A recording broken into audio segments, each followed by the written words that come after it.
আসসালামু আলাইকুম রহমতুল্লাহি ওয়া বারাকাতুহু। সবাই কেমন আছেন? আশা করি আলহামদুলিল্লাহ ভালো আছেন। আপনাদের সামনে আসছি আজকে কিছু কথা বলার জন্য।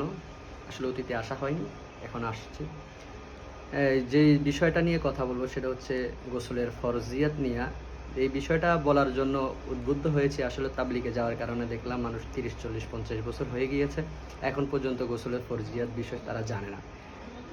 যখন তাদেরকে জিজ্ঞেস করা হয় যে গোসল ফরজ হলে কীভাবে আপনারা গোসল করেন, তখন তারা বলে যে আপনার সাবান, গরম পানি বা পানি আর সাবান।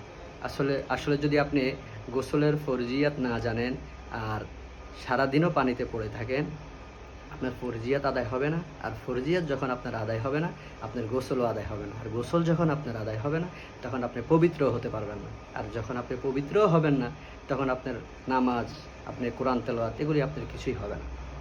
সুতরাং আমাদেরকে গোসলের ফরজিয়াত জানতে হবে। প্রত্যেকটা বালেগ পুরুষ, বালেগ নারীদের জন্যই গোসল ফরজ হয়। পুরুষের জন্য গোসল ফরজ হয় সহবাসের মাধ্যমে অথবা স্বপ্নদোষের মাধ্যমে। বালেগ নারীদের জন্য গোসল ফরজ হয় সহবাসের মাধ্যমে, তাদের হায়েজ অথবা নেফাস শেষ হলে অথবা তাদের স্বপ্নদোষের মাধ্যমে।